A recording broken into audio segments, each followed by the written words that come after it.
Friends, welcome back my YouTube channel. If you want to watch the super hit movie Furiosa, a Mad Max saga in full HD, then first of all, give this video a like, and if you are visiting our channel for the first time, then subscribe to this channel. The name of the movie we're going to discuss in today's video is Furiosa, a Mad Max saga. So, we will give you information about how and where you will get to watch Furiosa, a Mad Max saga film officially. Apart from this, we will give you a detailed look at the pre-production, post-production, budget, box office collection, and filming of this movie. A detailed review of the movie will also be given in this video where we will explain the story of this movie in detail. We will also discuss the cast and casting performance of the movie. Apart from this, information about the music department and technical department will also be given. Because of this video is going to be very interesting and entertaining. So, you must watch this video till the end. And if you haven't liked this video yet, then like this video now and subscribe to this channel. So, let's start the video. Furiosa, a Mad Max saga, is a 2024 post-apocalyptic action film directed and produced by George Miller, who wrote the screenplay with Nico Lathouris. It is the fifth installment in the Mad Max franchise and the first not focused on Max Rokitansky. Instead, a spin-off prequel to Mad Max, Fury Road, 2015, and an origin story for Furiosa. Starring Anya Taylor-Joy and Alyla Browne as said character and years before Fury Road, the film follows her life for over a decade. From her kidnapping by the forces of warlord Dementis, Chris Hemsworth, to her ascension to the rank of Imperator. Tom Burke also stars as Praetorian Jack, a military commander who befriends Furiosa. Several Fury Road cast members return in supporting roles, including John Howard, Nathan Jones, and Angus Sampson reprising their characters. The film begins in what can be seen as a green paradise of a solar punk future, and quickly moves to the more traditional diesel punk, which this franchise is known for. Miller initially intended to shoot Furiosa back-to-back with Fury Road, but the former spent several years in development hell amidst salary disputes with Warner Bros. Pictures, Fury Road's distributor. Several crew members from Fury Road returned for Furiosa, including Lathouris, producer Doug Mitchell, composer Tom Holkenborg, costume designer Jenny Bevan, and editor Margaret Sixel, Miller's wife. Filming took place in Australia from June to October 2022. Furiosa, a Mad Max saga, premiered at the 77th Cannes Film Festival on 15th of May 2024. It was released theatrically in Australia on 23rd May 2024, and in the United States the following day. The film received highly positive reviews from critics and multiple award nominations. It was named one of the top 10 films of 2024 by the National Board of Review, but was a box office bomb, grossing $174.3 million against its budget of $168 million. Plot: decades after the apocalypse, Australia is a radioactive wasteland, and the green place of many mothers is one of the last remaining areas with fresh water and agriculture. Rue-billies uncover the green place while two children, Furiosa and Valkyrie, are picking peaches. Furiosa tries to sabotage their motorcycles, but the raiders capture the barefoot girl as a prize for Dementis of the biker horde. Furiosa's mother, Mary Jabrasa, pursues them to the horde's camp to rescue Furiosa, but Dementis tracks them down. Mary stays behind to buy Furiosa time to escape and gives her a peach pit to remember her by, but Furiosa refuses to leave Mary behind. Dementis forces Furiosa to watch her mother's crucifixion. Haunted by his own family's death, Dementis adopts Furiosa as his daughter, hoping she will lead him to the green place. Sometime after, Dementis besieges the Citadel, another settlement with fresh water and agriculture. However, the horde is repelled by the War Boys, the fanatical army of Citadel warlord Immortan Joe. Dementis uses a Trojan horse strategy to capture Gastown, an oil refinery that supplies the Citadel with gasoline. At peace negotiations, Joe recognizes Dementis' authority over Gastown and increases its supplies of food and water in exchange for the horde's physician and Furiosa, who has tattooed a star chart to the green place on her left arm to find her way home. Afterwards, Joe imprisons Furiosa with his stable of wives inside a vault. After Joe's son Rictus shows an attraction towards her, Furiosa devises a plan to escape. One night, Rictus breaks Furiosa out of Joe's vault to rape her, but she slips from his grasp using a wig made from her own hair and disappears. Disguised as a mute warboy, Furiosa works her way up the ranks of Joe's men for over a decade.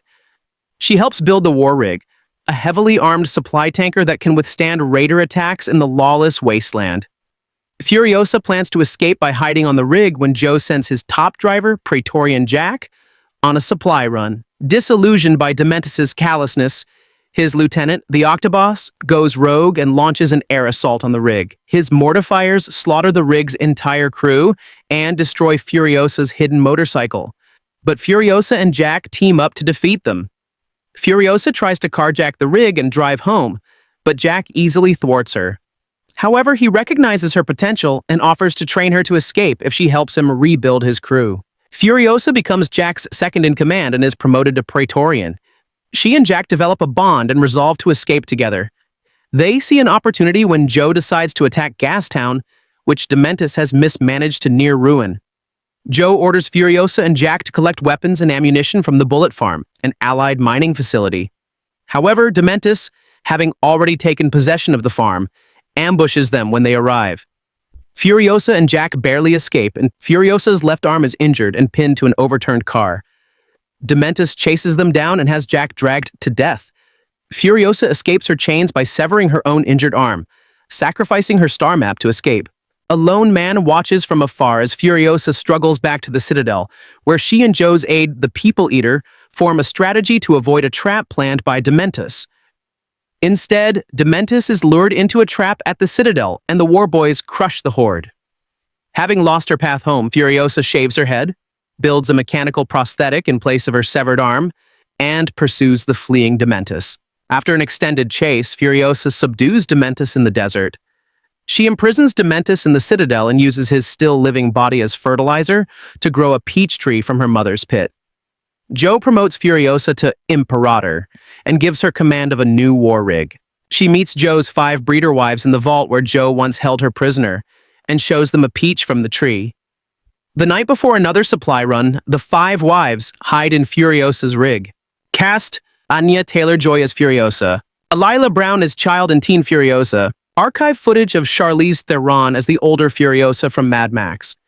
Fury Road is used during the final scene and end credits. Chris Hemsworth as Dementis, the deranged warlord leader of the biker horde who abducted Furiosa, and eventual ruler of Gastown. Tom Burke as Praetorian Jack, the commander of the Citadel's first war rig. George Shevtsov as the history man and expert in pre-apocalyptic history, science, and technology who serves Dementis. He serves as the film's narrator, production. Pre-production director George Miller and co-writer Nico Lathoris spent over 15 years writing the script for Mad Max, Fury Road, 2015, and developed backstories for every character, particularly co-protagonist Imperator Furiosa.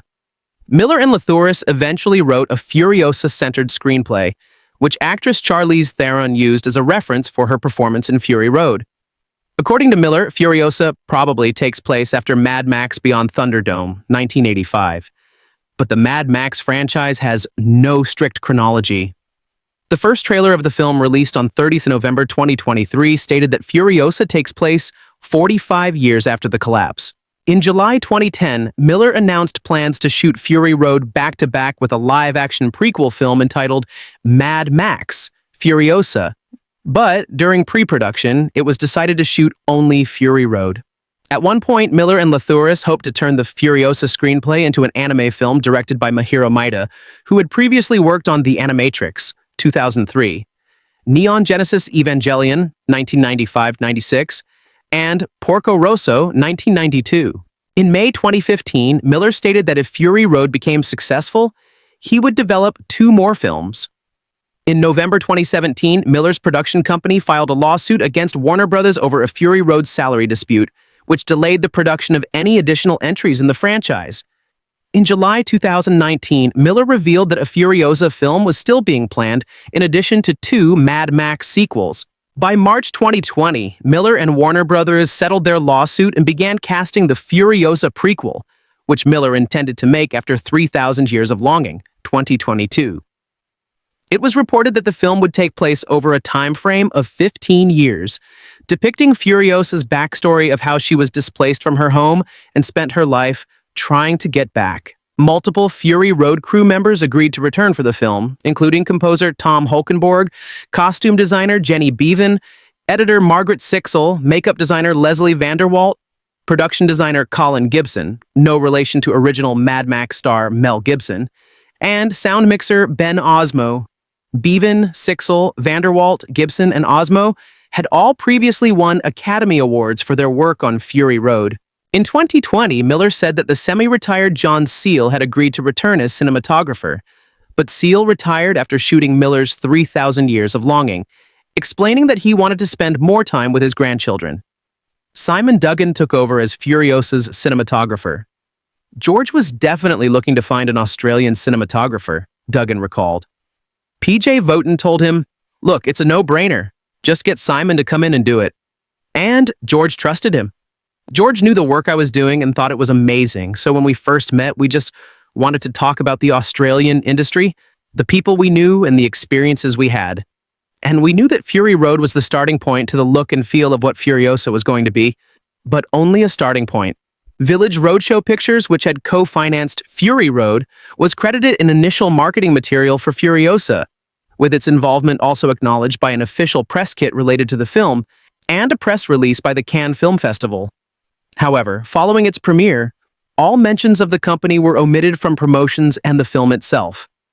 In May 2024, a box office report by Deadline Hollywood stated that Warner Bros. Is all in on Furiosa and financed the bulk of the film's budget without co-financiers, such as Village Roadshow, most likely the result of a content dispute related to Warner Bros. Simultaneous release strategy followed in 2021. The online news site also reported that Domain Entertainment, a private equity fund that co-financed other Warner Bros. Productions like Aquaman and The Lost Kingdom and Wonka in 2023, was listed in the opening credits after the Warner Bros. Logo. Casting Miller sought to cast a younger actress for the role in lieu of using de-aging technology for Theron, explaining that the technology still leaves an uncanny valley effect. Theron admitted that the decision was a little heartbreaking for sure, but understood Miller's rationale. In March 2020, during the COVID-19 lockdown in Australia, Miller auditioned several actresses over Skype for the Furiosa role. In October 2020, Anya Taylor-Joy, Chris Hemsworth, and Yahya Abdul-Mateen II were cast. Although Abdul-Mateen later dropped out due to a scheduling conflict, Miller chose Taylor-Joy after seeing her performance in an early cut of the film Last Night in Soho, 2021, and auditioning her with the "mad as hell" monologue, quoted by the character Howard Beale, portrayed by Peter Finch, from Sidney Lumet's Network, 1976. Edgar Wright, the director of Last Night in Soho, told Miller to do yourself a favor and grab the opportunity to work with her. Miller felt that there's a kind of timelessness to her, there's a mystery to her, and yet she's accessible. Taylor-Joy received advice from Nicholas Hoult, who had previously portrayed Nux in Fury Road and worked alongside her in The Menu, 2022. According to Goran D. Kluit, who portrayed the Octoboss, Miller asks every actor who auditions with him to try out the "mad as hell" monologue. Hemsworth, an Australian, had grown up watching the Mad Max films. In 2010, he had previously applied for the title role in Fury Road that eventually went to Tom Hardy. Hemsworth later explained that he was not a big enough star at the time to earn the role. His most notable role, Thor, had not yet debuted in the 2011 film of the same name. To accurately portray resource scarcity in the wasteland, Hemsworth cut his calorie intake in half compared to when he prepares for a Marvel Cinematic Universe, MCU film. Describing and elaborating on his character's motivations, Hemsworth said, "He's a pretty horrible individual. Through the whole film, we kept coming back to, this is evil, but what is the intention behind it? It's not just sadistic insanity. There's a real purpose, the wheels are turning. He's plotting and planning and 10 steps ahead of everyone else." Amid the character's harshness, Hemsworth imagines Dementus as something of a father figure to Furiosa, adding, "I think that's how he sees himself. I think there's a paternal quality and nature to the relationship in his eyes." Furiosa would, I'm sure, argue to her death the complete opposite. In 2021, Miller cast Alyla Browne as a young Furiosa. She had previously worked with Miller on 3,000 Years of Longing. Miller said that she reminded him of a young Furiosa, and that she impressed him while doing the splits on set. Tom Burke joined the cast in the autumn of 2021 as Praetorian Jack, replacing Abdul-Mateen. Burke said that while most of his scenes were shot sitting down in a truck, He had to spend long hours in the gym becoming as lithe as possible, given that he might have to safely jump off the war rig many times in a row until Miller got a take he was satisfied with. When principal photography commenced in June 2022, the producers disclosed that Nathan Jones and Angus Sampson were set to reprise their roles from Fury Road. They additionally announced that Quaden Bales, who worked on 3,000 Years of Longing after a video about his mistreatment at school went viral, would appear in a minor role.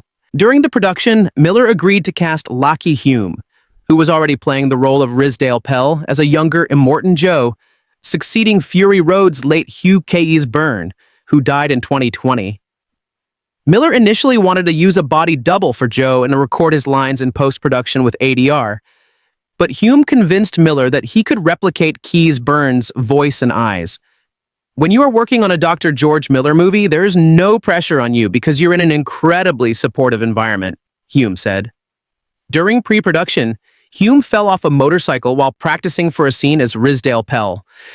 Afterwards, Miller decided all the actor's bike riding would be performed by his stunt double, Chris Matheson. Filming took place in Australia from May to October 2022. Principal photography began on 1st June 2022. Miller shot the film at various locations in New South Wales: Broken Hill, Silverton, Hay, the Stowaway action sequence, Colonel, the Bullet Farm, and the final confrontation between Furiosa and Dementis, Terry Hills, the Green Place, Melrose Park, Gastown, and the Disney lot in Sydney, the Citadel. The action sequence where the Raiders ambush the war rig took 78 days to shoot, where close to 200 stunt performers worked on it every day. The sequence became known during production as Stowaway to Nowhere. Miller stated that Furiosa was an easier shoot than Fury Road, alluding to the latter's troubled production, and complimented Warner Brothers as new leadership for implementing an approach to filmmaking that was much more collaborative than it was adversarial. Burke said that Miller wanted a different kind of filming style from Fury Road, which used short takes and long cuts. He noted that Miller specifically wanted to shoot the scene where Dementis taunts Jack and Furiosa in one take. In lighting most of Furiosa's exterior shots, Dugan and gaffer Sean Conway recognized that nearly all of our story would be told during daytime, so everything relied on sunlight, Dugan said. And because we were in mid-El Nino, the weather during the shoot was unpredictable, with pouring rains and winds up to 50 miles per hour. So we added a lot of artificial light to create sunlight, which helped us create a harsh look that was quite different than what you'd expect. To augment their location's natural light, the filmmakers relied on a uniform approach, employing an array of 6 18K HMI PARs at varying degrees of spot. The 6 PARs were mounted to 3 heavy-duty telescopic handlers that were easily movable and could withstand the conditions, and the lamps were protected from the rain, Dugan noted. We found that the 18K array could cover almost half a football field and accommodated the size of most of our exterior location sets. We could put the light wherever we wanted to. Whenever the sun was coming in and out, we'd follow and match that direction. He continued.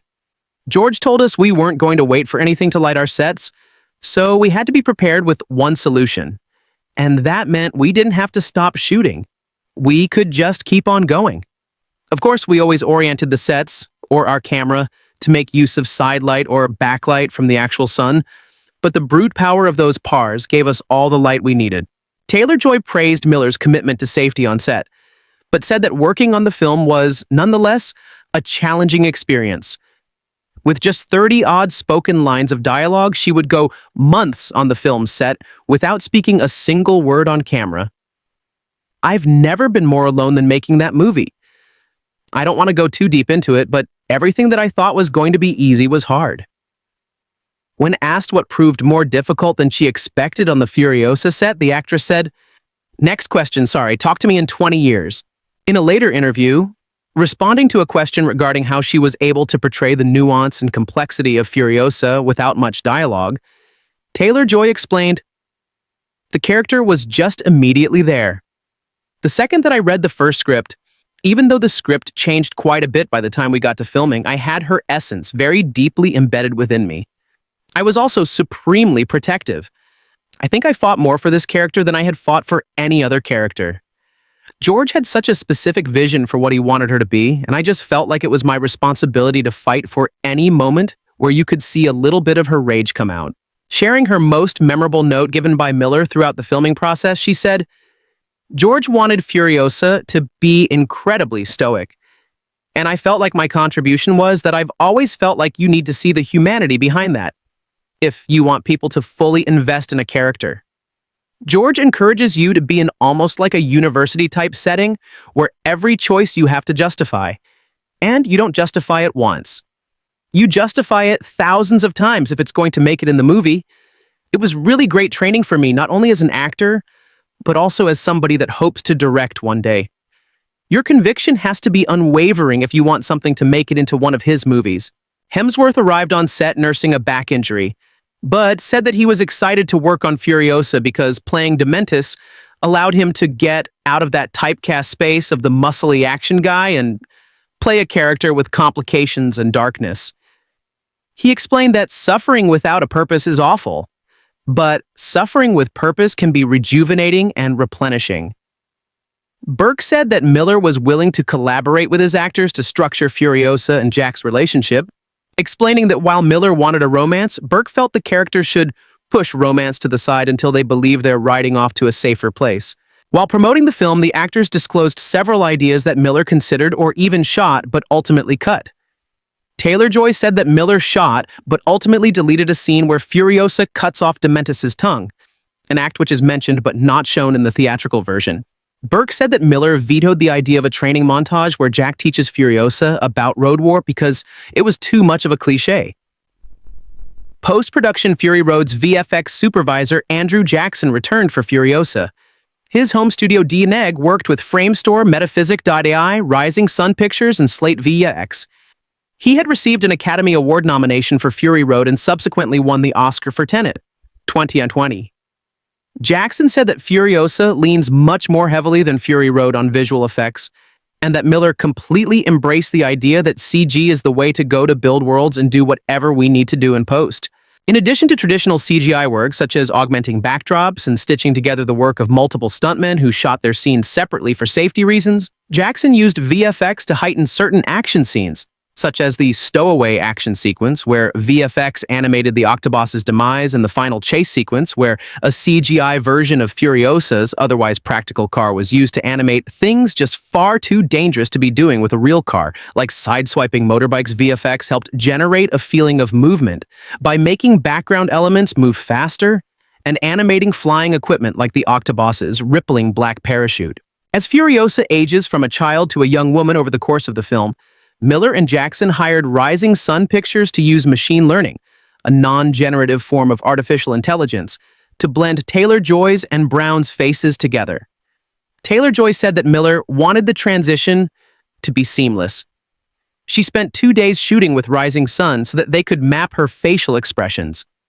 By her estimate, at the start of the film, about 35% of Browne's face was modified to look like her own, a figure that increased to 80% during Browne's final scenes in the Citadel. Additionally, in Taylor-Joy's early scenes in the Citadel, her eyes were partially modified to look more like Browne's.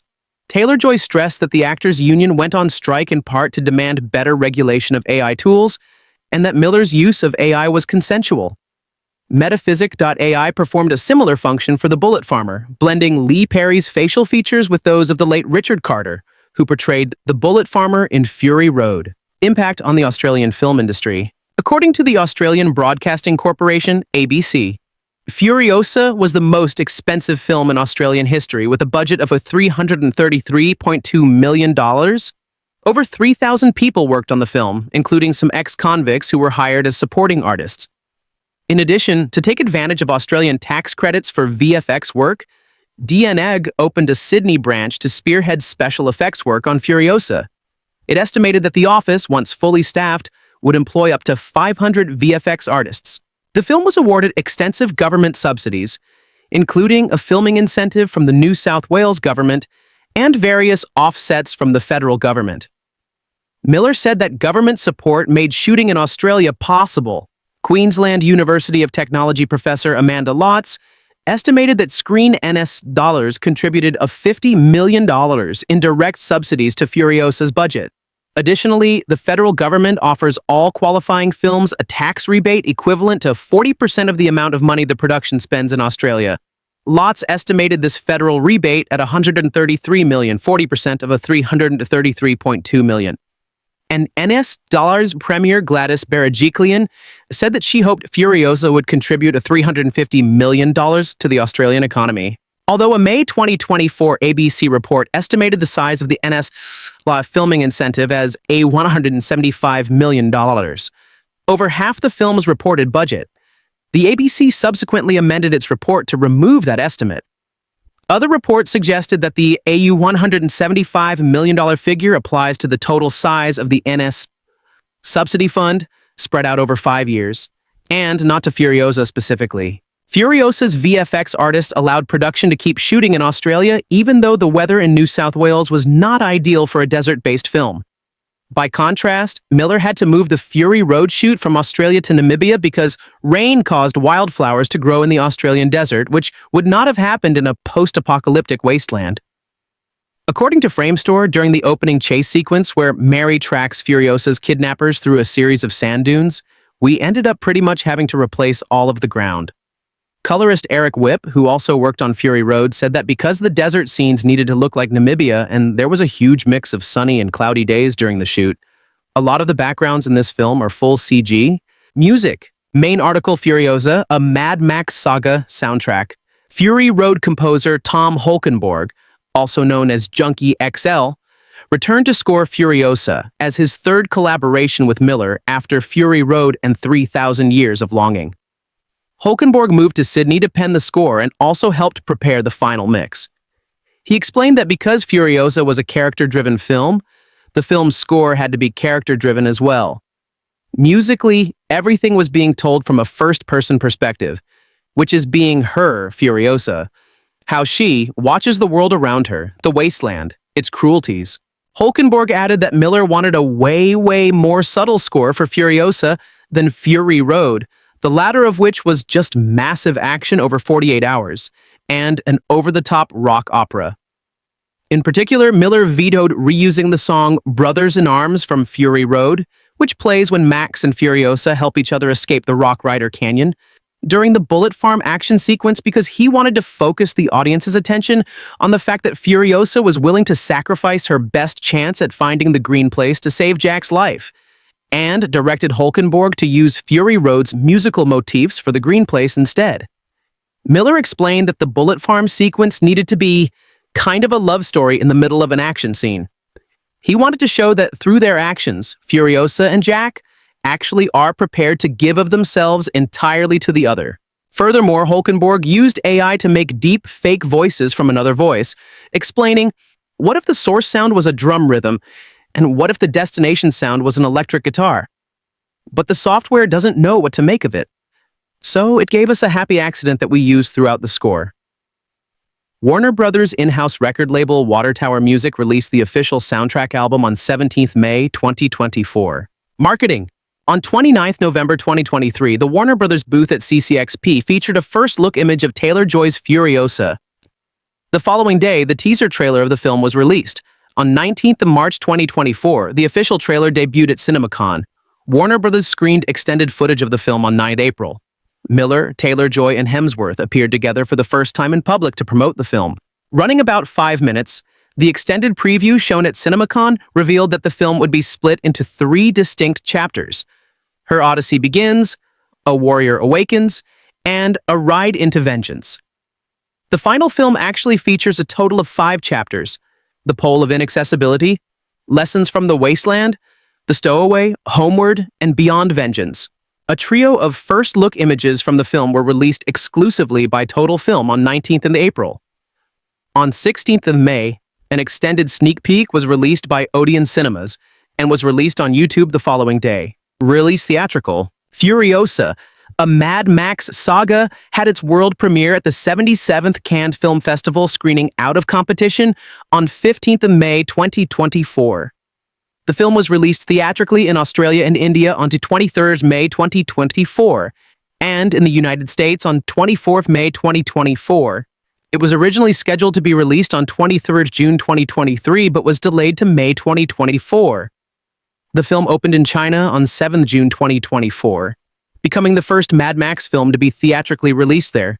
Home media. In May 2024, on the Happy, Sad, Confused podcast, Miller confirmed that the film would be receiving a black and white treatment, similar to what he did for Fury Road, referred to as the Black and Chrome edition in 2016, expressing his interest in black and white as a format for film. The film was released on VOD and digital platforms on 24th June. Following its digital release, it was reported that Furiosa led the home viewing charts.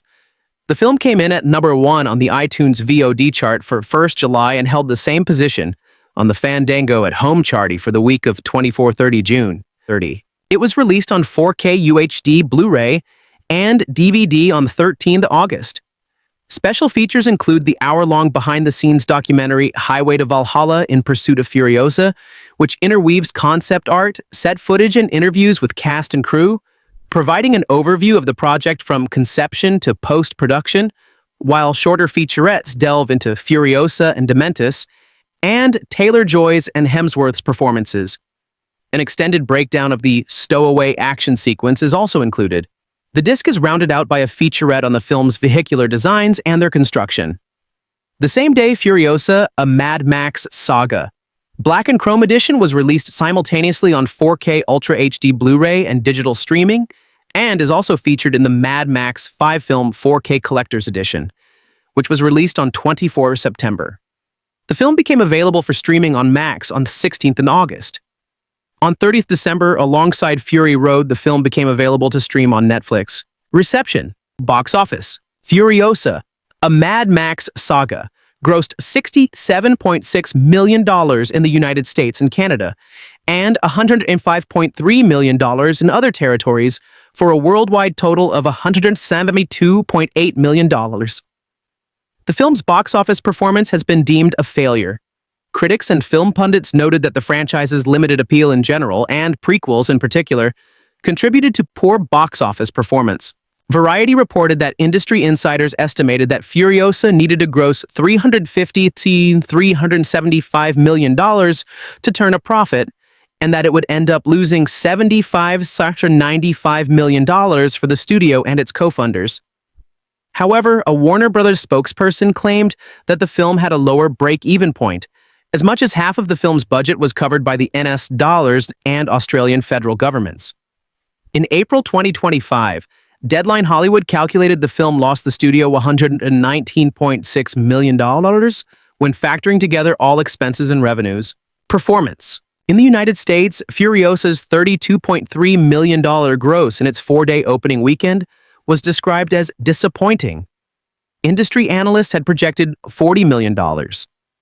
Of that $32.3 million, the film earned $10.4 million on its first Friday, including an estimated $3.5 million from Thursday night previews, the latter of which was similar to the $3.7 million made by Fury Road. Although Furiosa was the highest-grossing film during the Memorial Day weekend, beating the Garfield movie in sight, that weekend had the lowest total box office receipts since 1995. And Furiosa was the lowest-grossing film to finish in first over Memorial Day since Casper, $22 million before inflation adjustment, also released in 1995. Furiosa's $10.8 million second weekend, a 59% drop from the opening weekend, excluding Memorial Day itself, was also considered a disappointment, as the Garfield movie dropped only 42% and won the weekend. For comparison, Fury Road had a 46% drop in its second weekend. As a whole, ticket sales for that weekend were down 65% from 2023. Domestic receipts fell an additional 61% in the third weekend, when Furiosa was pre-scheduled to surrender its premium large-format screens, which are typically booked months in advance, to the premiere weekend of Bad Boys Ride or Die. Furiosa's domestic box office relied heavily on PLF screens. Internationally, Furiosa grossed $33.3 million in the first 3 days. Industry analysts had projected $45 million. A week prior, the film had opened at number 1 in Australia, earning AO'd $3.33 million. During its second weekend, Furiosa performed relatively better in international markets, grossing $21 million, which Deadline Hollywood called a good 38% drop, but coming off a low base. The film premiered in Japan on 31st May 2024. 1 week behind the United States, and became the first non-Japanese film of 2024 to debut at number 1. Reported by Variety, it also held the number 1 spot in China on its first day, 7th of June, over the country's Dragon Boat Festival holiday weekend. But its $358 million take in its first 3-day weekend left it outside the top 5. However, The Hollywood Reporter reported that the film opened in 6th place, with $3.7 million as a batch of local releases dominated ticket sales. Chinese ticketing app Maoyan forecasted Furiosa to finish its run with about $7.5 million. Analysis. Industry analysts identified a variety of reasons for Furiosa's opening weekend, which was considered weak in light of what film consultant David A. Gross called outstanding reviews and a good audience score. The opening weekend was not entirely unexpected. In April 2024, Deadline Hollywood reported that some sources were expecting Furiosa to compete neck and neck with the Garfield movie.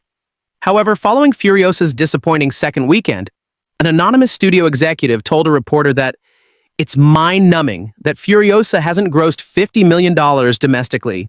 Gross and The Hollywood Reporter's Pamela McClintock wrote that Furiosa was hurt by the industry-wide disruption to the film production schedule caused by the 2023 Hollywood labor disputes. A position that, according to the New York Times, the film studios had been pushing for several months, according to Gross. Moviegoing thrives on momentum and rhythm, one strong movie after another bringing fans to the multiplex once or more per month. Right now, the schedule is thin. Despite being a female-fronted action film, Furiosa's opening weekend viewership skewed heavily male, 72%, and young, 55% of viewers were between ages 18 to 34.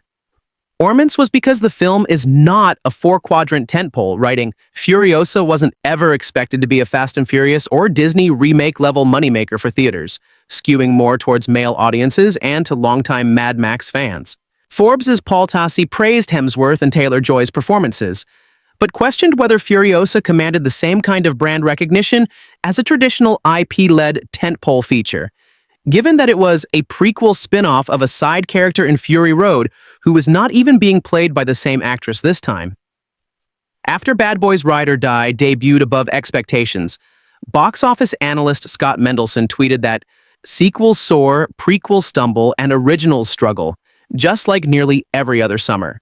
Furiosa's domestic grosses disproportionately came from premium large format screenings, PLFs, like IMAX and Dolby Cinema, which command higher ticket prices than screenings in regular theaters, and, according to Warner Bros. Executives, may appeal more to die-hard fans. In its opening weekend, 54% of Furiosa's domestic gross came from PLFs, compared to 48% for Oppenheimer, 44% for Dune. Part 2, 42% for Mission Impossible, Dead Reckoning Part 1, and 37% for Indiana Jones and the Dial of Destiny. Conversely, Screen Rant's Kate Bove suggested that Hollywood studios' eagerness to push content onto their own streaming services had encouraged everyday filmgoers to put off watching Furiosa in theaters on the assumption that Warner Bros. Would quickly transition Furiosa to Max. She added that high budgets for tentpole features were raising the bar for box office success. Several critics and filmmakers urged audiences to watch the film without being put off by its weak box office results. Vulture's Bilge Eberi, who praised Miller for taking a big franchise sequel and turning it into something strange, sublime, and potentially off-putting, urged analysts to focus on long-term performance and to give Furiosa time to grab a foothold in the marketplace, rather than write off the film based on its opening weekend.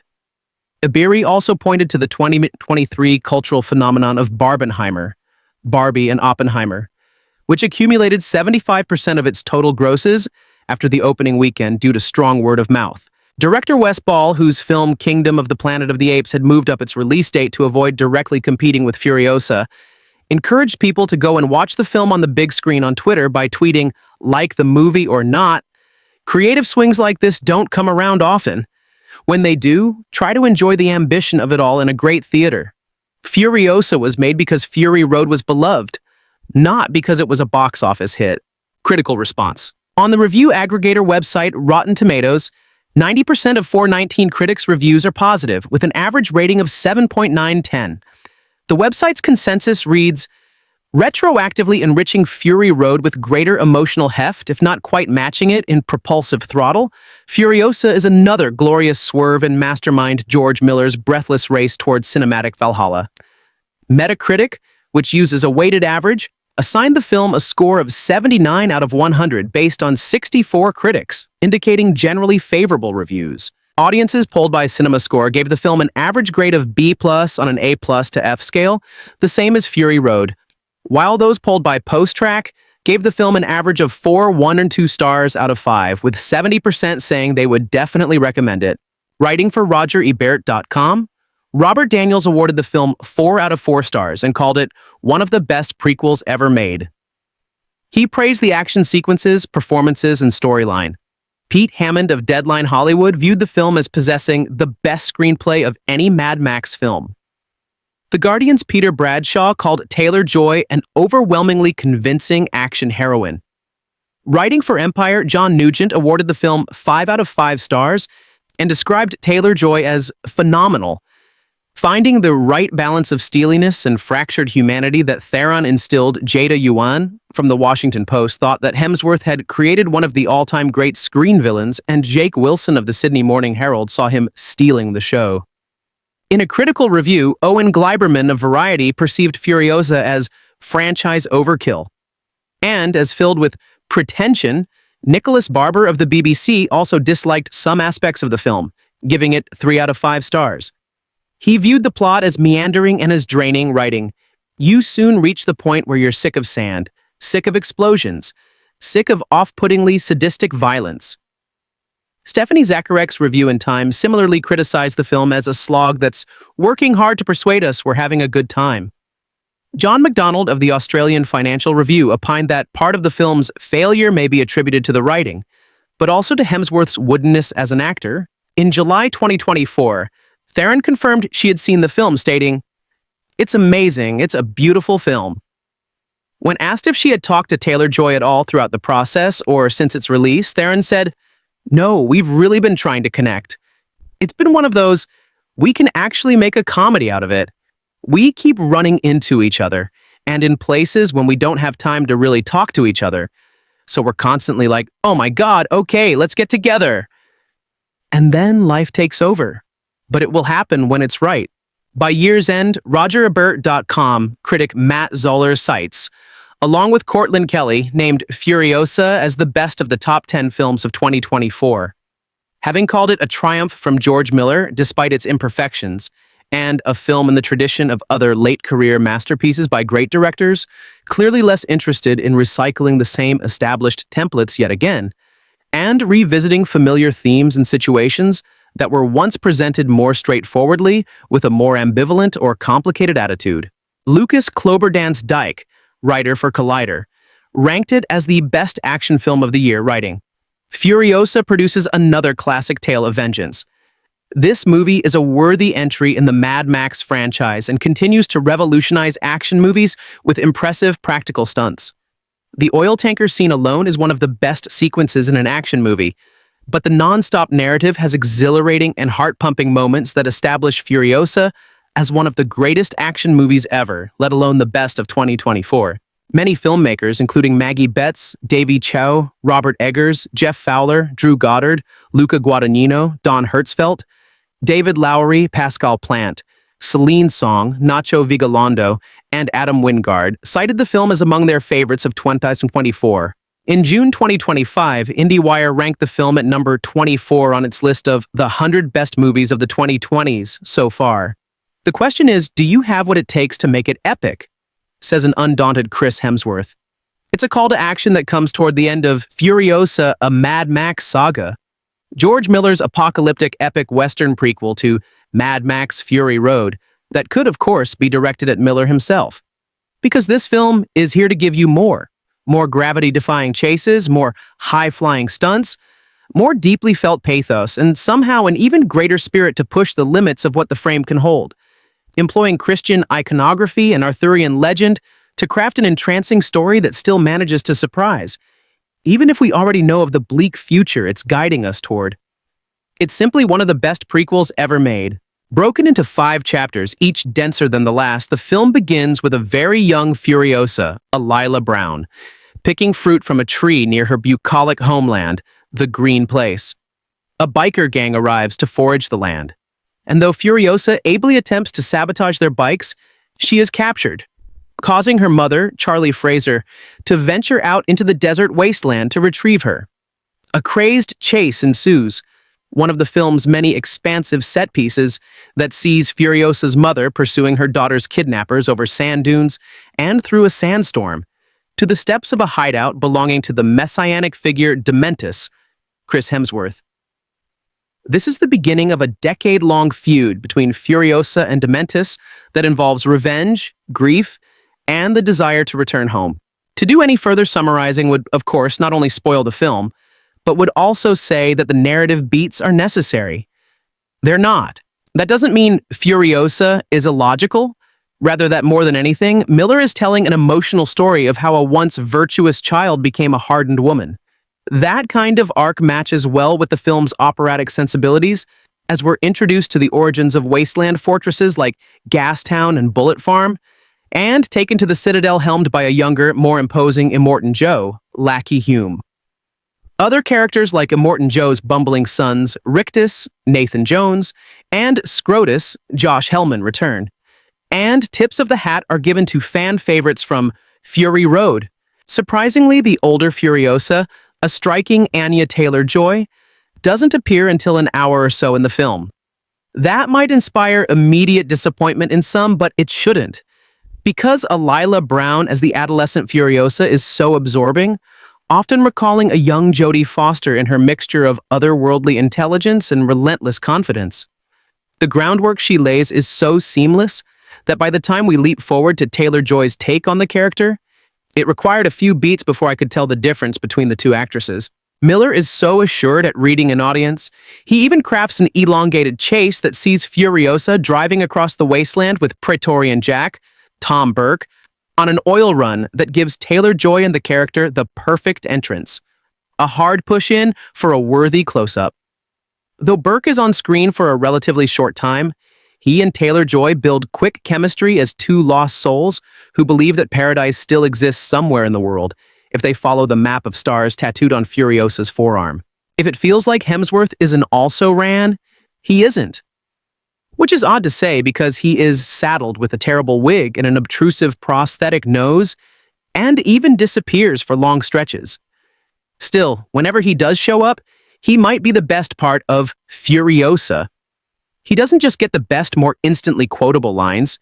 He has never been more physically commanding, first as a poised messiah and swindler, then as a blowhard politician, then as an emperor with no clothes on. The combination of Dementis' wit, callousness, and cold calculations is a persona Hemsworth has worked on for some time, and it all comes together here for an unforgettable villain turn. I can certainly nitpick about what elements I prefer in Fury Road as opposed to Furiosa. There's far more VFX in the latter, causing me to miss some of the thrills Miller inspired with his unflinching use of practical effect. I also think that Fury Road acts on a subtler thematic level, which is saying something because the visual language in that film, for as immaculate as the craftsmanship is, basically bashes you over the head. Furiosa goes one step further. Every line of dialogue flags the metaphorical importance of every scene. And yet it's easy to ignore these tiny grievances, not only because you're left marveling at the big swing Miller is taking, but also because his interest in this world, these characters, and this type of big, bold storytelling is so infectious. There's also a character named Piss Boy, so this really is a movie with something for everyone. No one knows how to do scale better than Miller. Margaret Sixel and Elliot Knappman's editing is breathtakingly seamless, quickly building both rapport between characters and gnarly deaths with equal tenacity, to the point that DP Simon Duggan's eloquent photography of these desolate death valleys, matched by composer Tom Holkenborg's deafeningly propulsive score, wholly immerses you in a way that isn't needlessly showing. Each large set piece feels necessary, aware of space and story, and brimming with a camera that takes delight in knowing exactly what kill shot or angle of the many battles we want to take in, as it swoops between lunging bodies, massive infernos, monster trucks, big rigs, and over sand dunes. Much will be written about Furiosa on a thematic level, such as how it subverts the biblical apple scene for a well-earned ending, or how it speaks of our present environmental, militaristic, and regressive political reality, particularly why we go to war and the fecklessness of the leaders who take us there. But this is also just a big, entertaining popcorn movie, told with a sense of adventure and play. Miller isn't here for tawdry melodrama, algorithmic plotting, or art designed for the small screen. Furiosa aims to blow you away, and it does.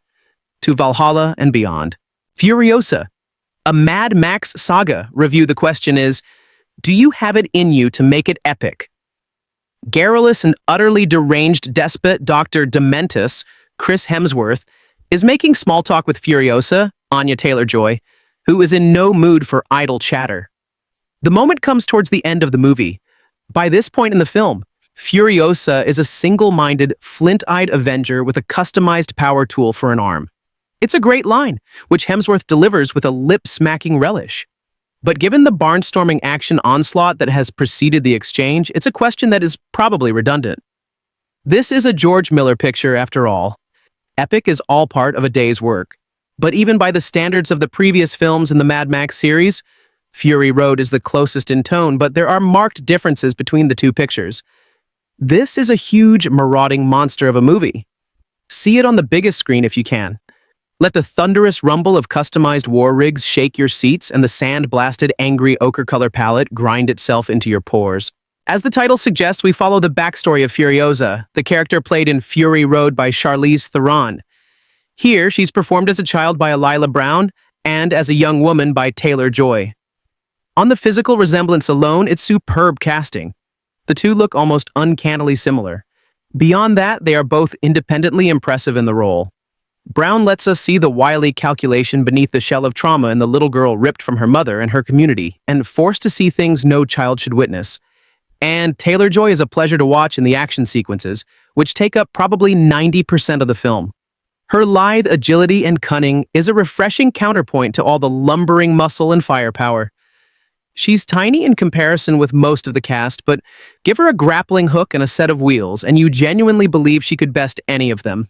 Plaudits to the casting department are due elsewhere too, in particular to whoever decided to unleash Hemsworth on the role of Dementis. It turns out he was born to play a bad guy. Equipped with a fake nose and a dirt-crusted teddy bear, he reprises a touch of the muscle-bound doofus persona he brought to Thor, but couples it with a dangerous blend of sentimentality and cruelty, with a side order of boiling ambition and insanity. His petulantly muttered, "I'm bored," having just watched a key character get dragged to their death behind a motorcycle across cheese-grater desert gravel, borders on genius. Dementis is the preening leader of a biker gang who consider themselves a force to be reckoned with in the wasteland. It's Dementis' boys who abduct the young Furiosa. It's on Dementis' orders that her mother is tortured and murdered. And it's Dementis who poses a real and grave threat to the way of life and the place of abundance that Furiosa's people guard from the savage anarchy of the outside world.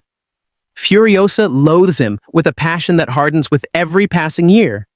If Fury Road was a chase movie powered by hope for a better future, Furiosa is a revenge flick driven by hate. Her rage might be one of the forces that shapes the young Furiosa, but another is kindness. A curious, anomalous concept that seems out of place in this world in which most people would flamethrower your face off as soon as look at you. The kindness comes from renowned rig driver Praetorian Jack, Tom Burke, who forms an alliance with Furiosa and mentors her as a driver, fighter, and general badass. Of course, evil tends to be more extravagantly memorable, and decency has a way of getting shunted into the background when pretty much everyone else in the cast is trying to out-crazy each other. Still, Burke delivers solid work in a role that can't help but feel a little underpowered. It's a remarkable achievement by Miller. A piece of world-building that is fully realized down to the last diseased pustule on the last burrow-dwelling maggot farmer. And the action sequences are phenomenal. There's a niggling question of whether there is much substance beneath the blitzkrieg assault of the spectacle. Your level of enjoyment will depend on whether or not you need a message with your mayhem. For my part, the mayhem suits me just fine. And no one knows how to do scale better than Miller.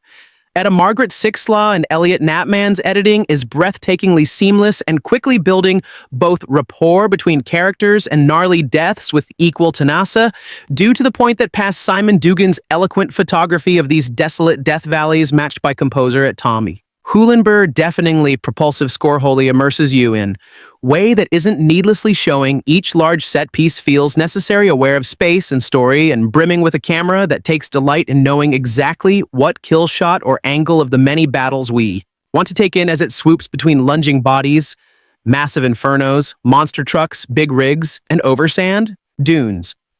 Much will be written about Furiosa on a thematic level, such as how it subverts the biblical apple scene for a learned dending, or how it speaks of our present environmental, militaristic, and regressive political reality of particularly why we go to war and the fecklessness of the leaders who take us there. But this is also just a big, entertaining popcorn movie told with a sense of adventure and play. Miller isn't here for tawdry melodrama, algorithmic plotting, or art design.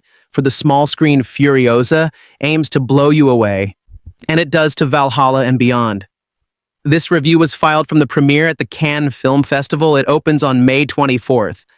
Set years before the events of Fury Road Furiosa, a Mad Max Saga chronicles, the epic 15-year odyssey of Furiosa, Anya Taylor-Joy, a wasteland warrior destined to overthrow warlord Morton Joe. Kidnapped from the Green Place by ravagers from the wasteland and given to the charming but psychotic Dementas, Chris Hemsworth. Furiosa sets in motion a vengeful plan. Indomitable and relentless, Furiosa will stop at nothing to enact revenge. But will the price of her single-mindedness be her own humanity plot? Strangely enough, a Mad Max Fury. Rhoda is the last film I can distinctly remember experiencing from all over. I was a young father at the time and not particularly enamored with the franchise. It wasn't until multiple friends told me you have to see this movie that I was finally convinced to give the Tom Hardy film a shot. I could hear the gravity in their voices. Dada Fury Roa ended up being one of the best movie experiences of my life.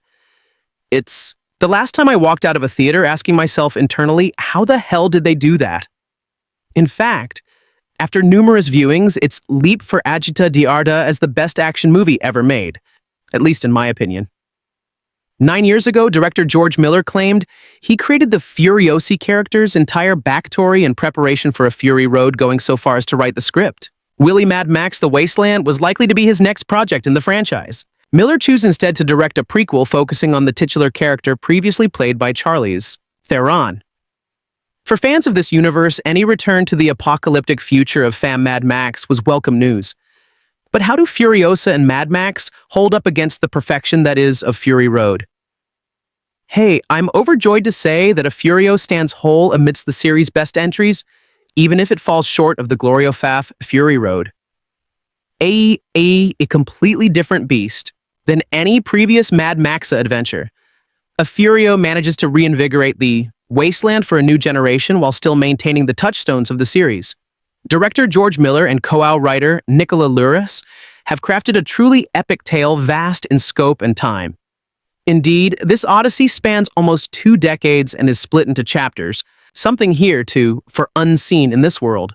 Moreover, Lathuris and Miller's script somehow enhances a Fury Road, a feat I didn't think was possible. There's backstory, nuances, and details that fill in the fuzzy edges hinted at in Fury Road. In fact, a Furio acts as the prologue to a Fury Road that we never received and didn't know we needed. Additionally, Lathuris and Miller aren't slaves to continuity with Furiosa's tale, much like Max's, unfolding like a myth around a campfire. Director George Miller has proven time and again with these films that heavy exposition isn't necessary. Truly talented artists can relay a great story just through imagery. Aside from an incredible scene between the various leaders of the Citadel, Gastown, and the Bullet Farm that redefines the power dynamics of the wasteland, a Furio is damn near a silent film. If cinema is truly the art of the moving image, Dana, Furio is cinema with a capital C. Simon Dugan takes over for legendary cinematographer John Seal this time around. But Dugan's finished work is no less epic, even if there's a little more CGI this time around than I wanted. There's a war rig sequence halfway through the film that I put up against anything in the franchise. If you've ever wondered what paragliding ravagers with explosive spears attacking a tractor trailer would look like, you're in for a treat. Dugan and Miller pull out all the stops using every camera trick in the book.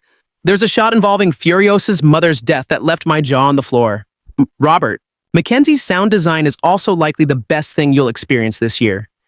This side of Fadoon part, and Tom Hulenborg as he did with the Fury Road, delivers a solid score even though it's not quite as epic as his previous work in Off Fury Road. This is world building on a titanic scale. Yet Miller and company keep a Furio grounded by rightly focusing on the year's dynamic between Furiosa and Dementus. I'll get to Anya Taylor-Joy in a minute, but I want to take a moment to talk about the brilliance of Alyla Browne as young Furiosa. Stunning doesn't begin to cover it. Everything is conveyed through the eyes. There's a moment where Browne glares at the menace with such a look of animosity. It made my spine shiver that someone so young can evoke this kind of emotion bode us well for her career. When the switch happens from Browne to Taylor-Joy, it's done with the seamlessness not easy to peel off. Taylor-Joy is nothing less than a force of naturiosa. Everything is conveyed in the eyes and face. Whether it's grim determination, fury, love, grief, or ferocity, it's authentic and you believe the character arc that Furiosa journeys on because of Anya Taylor-Joy's performance. While not an outright movie star, Taylor-Joy is nevertheless one of the finest actors working today. Furiosa is driven by vengeance, but eventually must grapple with the notion that perhaps justice is more important, and there is nobility in helping others. If anything, Anya Taylor-Joy's performance enriches Charlie's. Theron's role in A Fury Road because of the character arc that Furiosa goes through in the film. Yet, as great as Anya Taylor-Joy is Ina Furiosa, this is the performance of Chris Hemsworth's career. His Dementus is absolutely unhinged. Equal parts charismatic, psychotic, zany, and hilarious. Hemsworth fully understands the assignment. The world of Mad Max has always been maximalist cinema at its most stratospheric, and Hemsworth plays into that in every scene. In many ways, he's a shadowy reflection of Max, a man who experienced similar tragedy, but unlike Max, lost all his humanity. He's a poser, an inept phony and pretender who thinks he's Julius Caesar, but in reality is closer to Neville Chamberlain. However, there's also something slightly sympathetic about the Mantis and his final confrontation. Conversation with Furiosa was nothing short of astounding. Think of the adage that people hurt other people. And crank it up to 11 and you'll get a sense of what I'm talking about. I only had two major gripes with the Furiosa. Firstly, the minor characters like Torian Jack Tom Burke are somewhat underdeveloped. Secondly, a Furiosa, a Mad Maxi, feels bloated at times and could have easily shaved off about 10 to 5 minutes. In fact, it's the latter critique I find most surprising, as Miller's previous installments have been lean and mean as a freshly painted warboy. However, I suspect I may change my thoughts on subsequent viewings. Dystopia has rarely looked as grim and felt as exhilarating as it has in Georgian, Miller's Mad Max cycle. For decades, Miller has been wowing viewers with hallucinatory images of a ravaged, violent world that looks enough like ours to generate shivers of recognition. Yet, however familiar his alternative universe can seem, Alyla, his filmmaking creates such a strong contact that it's always been easy to simply bliss out on the sheer spectacle of it all. Apocalypse cool, the thing is, it has started to feel less cool just because in the years since the original Mad Max, so opened in 1979, the distance between Miller's scorched earth and ours has narrowed set a few years from now. The first film tracks: Max Rockatansky, Mel Gibson, a highway patrol cop who has a semblance of a normal life with a wife and kid that things are about to go to hell. For Max is obvious in the opening shot of a sign for the Hall of Justice and Entry that evokes the gate at Auschwitz. Work sets you free. You may have flinched if you made that association, but whatever qualms you had were soon swept away by the ensuing chases and crashes, the gunning, engines, and mad laughter. Miller's latest and fifth movie in the cycle, Furiosa, a Mad Max Saga, is primarily an origin story that recounts the life and brutal dehumanizing times of the young Furiosa. Anya Taylor-Joy, the hard-bitten rig driver played by Charles Theron in the last film Mad Max. Fury Road 2015, Miller's magnum opus. Fury Road is at once the apotheosis of his cinematic gene. You say it's one of the great movies of the last decade. day and a departure narratively and tonally from the previous films. In Fury, Max still serves as the nominal headliner with Tom Hardy taking over for Gibson. But the movie's traumatic and emotional weight rests on Furiosa, her quest and her hopes as befits a creation story. Furiosa tracks Furiosa from childhood to young adulthood, a downward spiral that takes her from freedom to captivity and, in time, circumscribed sovereignty. It opens with the 10-year-old Furiosa, Alyla Browne, foraging in a forest close to a paradisical outpost called the Green Place of Many Mothers. Just as she's reaching for an amusingly metaphorically ripe peach, her idol is cut short by a gang of snaggletooth hygiene-challenged bikers. They're soon rocketing across the desert with Furiosa tied up on one of their bikes, with her mother, Charlie Fraser, and another woman in pursuit on horseback. A chase that precages the fight for power and bodies which follows. The chase grows, exponentially tenser as Miller begins shifting between close-ups and expansive long shots. The raucous noise and energy of the kidnappers on their hell machines working contentedly against the desert stillness. While the scene's arid landscape conjures up past Mad Max adventures, debuts and the galloping horse evoke the classic westerns from which this series has drawn some of its poetic force. Max has often seemed like a Hollywood gunslinger or samurai transplanted into Miller's feverish imagination with some notes from Joseph Campbell. The minute Furiosa starts gnawing on her captor's fuel line. Though Miller makes it clear that this wee captive is no damsel in distress, Furiosa's odyssey takes a turn for the more ominous when she's delivered to the biker's ruler, Warlord Dementis, a vamping Chris Hemsworth, a valuable showboater who oversees a gaggle of largely male nomads. Wearing a billowing white cape, Dementis travels in a chariot drawn by motorcycles and keeps a scholar by his side. He's a ridiculous figure. And Miller and Hemsworth lean into the character's absurdity with a physical presentation that is as outlandish as Dementis' pomposity and prosthetic nose. It's hard not to wonder if Miller drew inspiration for the character from both Charlton H's heroic champion and the Arab Sheik in the 1959 epic Ben-Hur, a very different desert saga. The power of the Mad Max movies partly derives from how Miller supercharges the kinds of stories that are passed from family to family, tribe to tribe, culture to culture, the ones that are embedded in our heads and chart our paths, whether we know it or not. Yet, while Miller is a modern myth-maker, he remains tethered to the world that the manations and conflagrations in the movies at times easily mirror our own. And it's worth noting that he's also a physician. He was the set doctor on some Max movies. His background helps explain, I think, his attention to the human body, most obviously in the flamboyant stunt work that has become a series trademark, and his delight in showing the warring parts of bodies, machines, and ecosystems, a health Aaliyah work. Furiosa's own body is very much at the center of this movie, which shifts directions when after some power plays and narrative beauty work. She lands in the Citadel, the heavily guarded fortress the character fled in Fury Road. There she is, herded with some cloistered young women, handmaid Idens whose sole function is to bear children for Morton Joe Lackey Hume, the Citadel's leader.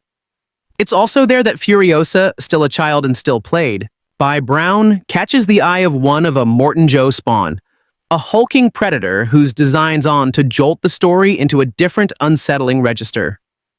Miller smartly doesn't overplay this section and Furiosa evades this creep, but it's still a shock to the system. The shock lingers and darkens the story, precipitously, to survive. Furiosa escapes her would-be molester by obscuring her identity and joining the ranks of the Citadel's cattle workers. She melts into the crowd, and years pass as the scenes blend together, and a determined, sympathetic Taylor-Joy steps into the role. There's more, lots and lots. Furiosa shaves her head and finds a mentor in a driver. Praetorian Jack, Tom Burke, the Luch Heartbreaker, and Joanna Hagg's The Souvenir. Together, they armies of minions journey to hotspots like the Bullet Farm, where Miller dazzles you with his customary pyrotechnics as he finesses the pieces of Morton Joe and the Mandantes included into place. It takes a while to get used to Taylor-Joy as Furiosa, partly because the character with such a distinct mixture of raw anger and deep bone melancholy. Theron also looked like she could kick everyone's butt in Fury Road. She more or less kicked Max's, at least metaphorically, by becoming the series' new totem. Taylor-Joy doesn't yet have her predecessor's physical expressiveness, but like Theron, she trained as a ballet dancer and moves beautifully with the kind of unforced gracefulness that suggests she can easily slip out of any difficulty. Taylor-Joy's Furiosa may look too physically slight to handle the Armageddon, but that sense of vulnerability, of course, serves the story. My guess is that Miller chose Taylor-Joy as his new Furiosa, in part because of the actress's large, wide-set eyes. They're enormous. They're also mesmerizing. They lock her own gaze down, commanding your attention, never more so than when the actress is looking up with her head bowed. It's an angle that accentuates the whites of her eyes, which shine especially bright in the Citadel lighting. Jack Nicholson perfected this menacing technique in The Fame, Shining, which is why it's called the Kubrick stare. The effect can be greatly destabilizing, creating uncertainty about the character and what kind of hero she'll prove to be. Furiosa's reticence is strategic, as well as a trait she shares with Mad Max himself, the model for her tacit avenger. While Furiosa is hiding in plain sight in the Citadel, her circumspection protects her, but it also accentuates her existential plight. She's alone spiritually and in every other respect, at least before meeting Pretoria and Jack. Not that they're chatty, hers is a lonely burden. And as the story and the fighting continue, it gives Furiosa surprising emotional heaviness, which can make this exciting kinetic movie feel terribly sad. Scene for scene, Furiosa is very much a complement to Fury Road. Yet the new movie never fully pops the way the earlier one does. As it turns out, it is one thing to watch a movie about warriors hightailing it out of Dodge on the road to nowhere. It's something else entirely to watch a woman struggle to survive a world that eats its young and everyone else too. Miller is such a wildly inventive filmmaker that it's been easy to forget that he keeps making movies about the end of life as we know it. It's a blast watching his characters fight over oil, water, and women. Yet, while I've long thought of him as a great filmmaker, it's only with Furiosa that I now understand he's also one kick-ass prophet of doom. The question is, do you have it in you to make it epic, garrulous, and utterly deranged, desperate Dr. Dement? Chris Hemsworth is making small talk with Furiosa, Anya Taylor-Joy, who is in no mood for idle chatter. The moment comes towards the end of the movie. By this point in the film, Furiosa is a single-minded, flint-eyed Avenger with a customized power tool for an arm. It's a great line which Hemsworth delivers with a lip-smacking relish, but given the barnstorming, action onslaught that has preceded the exchange, it's a question that is probably redundant. This is a George Malra picture. After all, epic is all part of a day's work. But even by the standards of the previous films in the Mad Max series, Fury Road is the closest in tone. But there are marked differences between the two pictures. This is a huge, marauding monster of a movie. See it on the biggest screen if you can let the thunderous rumble of customized war rigs shake your seats and the sand-blasted angry ochre color palette grind itself into your pores. As the title suggests, we follow the backstory of Furiosa, the character played of Fury Road by Charles Theron. Here she's performed as a child by Alyla Browne and as a young woman by Taylor-Joy. On this physical resemblance alone, its superb casting of the two look almost uncannily similar. Beyond that, they are both independently impressive in the role. Browne lets us see the why calculation beneath the shell of trauma in the little girl ripped from her mother and her community and forced to see things no child should witness. And Taylor-Joy is a pleasure to watch in the action sequences, which take up probably 90% of the film. Her live agility and cunning is a refreshing counterpoint to all the lumbering muscle and firepower. She's tiny in comparison with most of the cast, but give her a grappling hook and a set of wheels, and you genuinely believe she could best any of them. Plaudits to the casting department are due elsewhere too, in particular, to whoever decided to unleash Hemsworth on the role of Dementes. It turns out he was born to play a bad guy. Equipped with a fake nose and a dirt-rusted teddy bear, he reprised a touch of the muscle-bondus persona he brought to Thor, but couples it with a dangerous blend of sentimentality and cruelty, with the side order of boiling ambition and insanity. His petulantly muttered dime board, having just watched a key character get dragged to their death behind a motorcycle across cheese-grater desert gravel borders on Genius. Dementes is the pining leader of a biker gang who consider themselves a force to be reckoned within the wasteland. It's Dementes' boys who abduct the young Furiosa. It's on Dementis's orders that her mother is tortured and murdered, and it's Dementis who poses a real and grave threat to the way of life and the place of abundance that Furiosa's people guard from the savage anarchy of the outside world. Furiosa lost him with the passion that hardens with every passing year. I Fury Rhoda was a chase movie powered by hope for a better future. A Furio is a revenge flick driven by hate. Her rage might be one of the forces that shapes the young Furiosa, but another is kindness, a curious, anomalous concept that seems out of place in this world, and which most people would flamethrower your face off as soon as look at you. The kindness comes from renowned rig driver Torian Jack Tom Burke, who forms an alliance with Furiosa and mentors her as a driver fighter and general badass. Of course, evil tends to be more extravagantly memorable, and decency has a way of getting chunded into the background when pretty much everyone else in the cast is trying to out-crazy each other. Still, Burke delivers solid work in a role that can't help but feel a little underpowered. It's a remarkable achievement by Miller. A piece of world-building that is fully realized down to the last diseased pustule on the last burrow-dwelling maggot farmer. And the action sequences are phenomenal. There is a niggling question of whether there is much substance beneath the blitzkrieg assault of the spectacle. Your level of enjoyment will depend on whether or not you need a message with your mayhem. For my part, the mayhem suits me just fine. Each Ahmed Maxa film feels like a reinvention. The distinct urban setting of the original 1979 film with its burning rubber on asphalt is nowhere to be found in its 1981 sequel, A Mad Max 2, in which inner-city architecture has been supplanted by sparse open landscapes, dirt tracks, and oil refineries. A Beyond Thunder de Maya 1985A is fashioned in the mold of the sentimentality and world-building of Spielberg and Lucas, like fellow third-part Return of the Jedi 1983. It's often brushed off as just a kid's film. 30 years later, A Fury Road 2015 was an aesthetic obliteration and abstraction.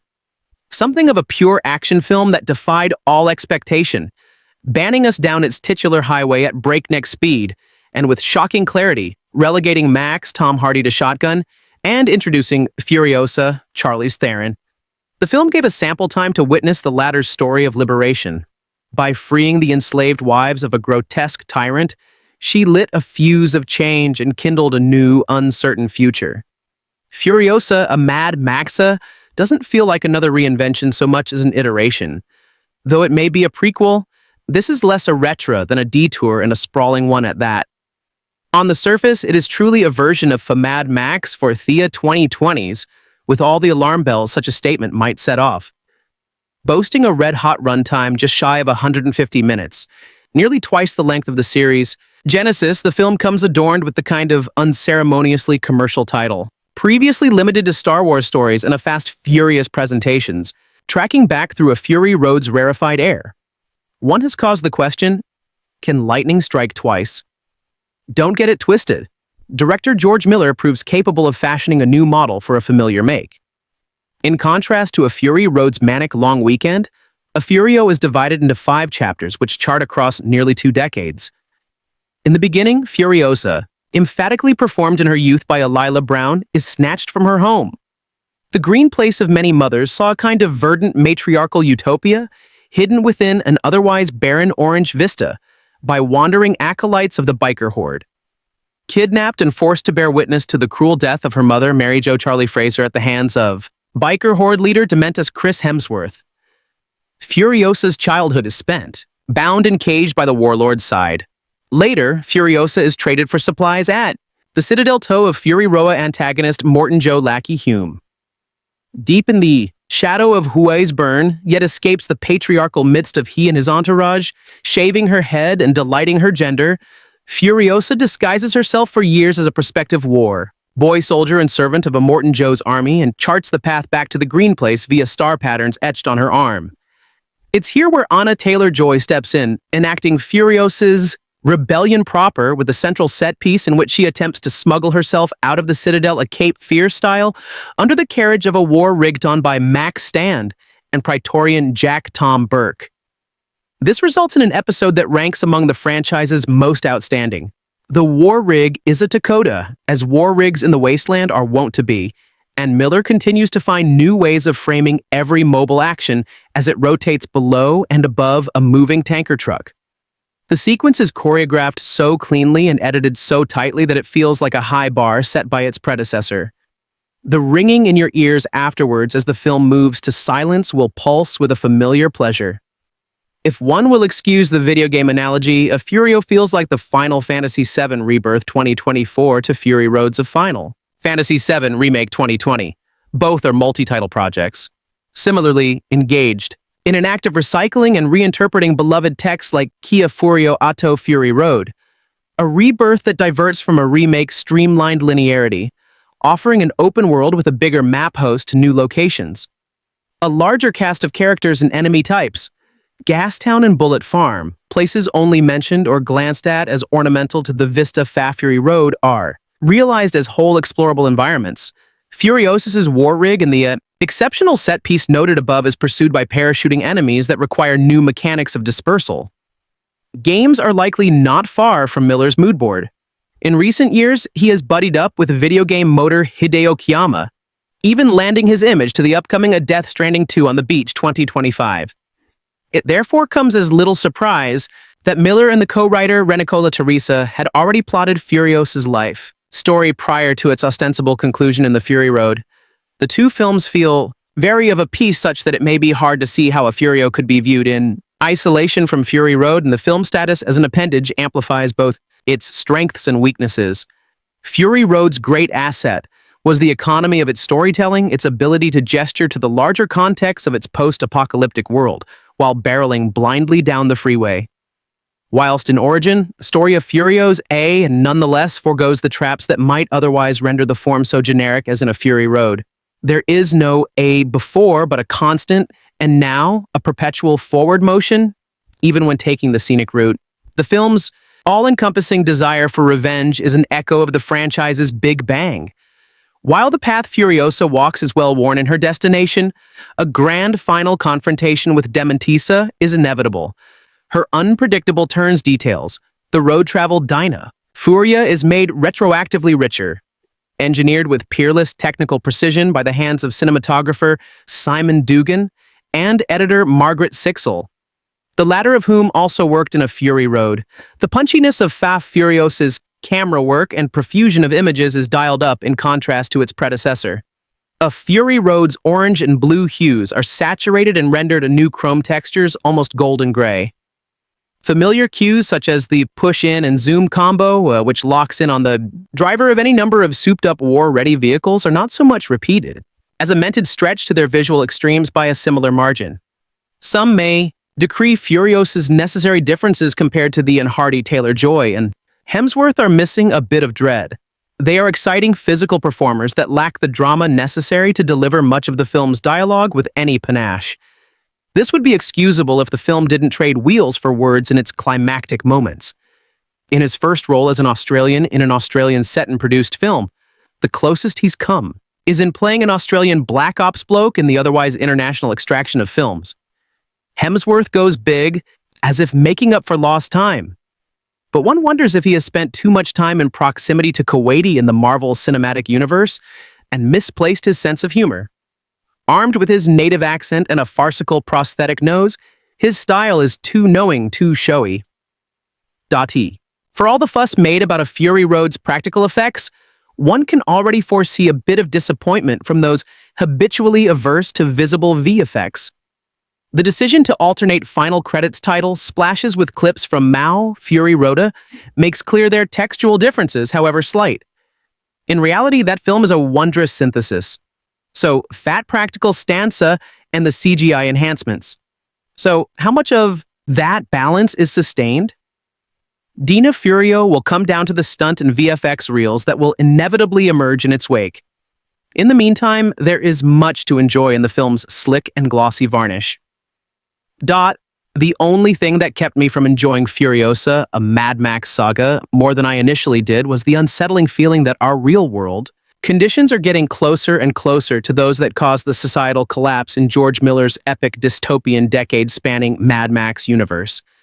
In the original Mad Max, released in 1979, Australian society begins to come undone due mainly to oil shortages. This was undoubtedly Miller's reaction to the global 1973 oil crisis, which drove prices up as supply became distressingly low.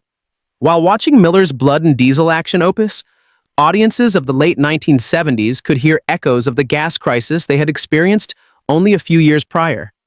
The opening of Mad Max, Fury Road Miller's triumphant 2015 return to his bonkers cinematic vision. A delivers the voices of newscasters, often with an echoey effect attached, who tell us about water shortages following gas shortages, which cause the erosion of civil society into brutal warlord tribes that roam the wastes looking for treasure and victims.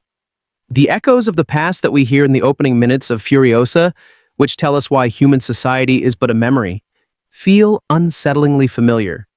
Pandemic, runaway climate disaster, and ecocide caused by human carbon emissions, political instability and oppression, gas wars, water wars, societal collapse. The first few minutes of the movie feel more like documentary than action spectacle. Here in the real world, our planet is dying and we're literally running out of water. It feels like we're all waiting for the proverbial dam to break. What a fun and exciting topic for an escapist action blockbuster, right? Turns out in George Miller's capable hands, that is right way down as it is with a maximalist approach to story.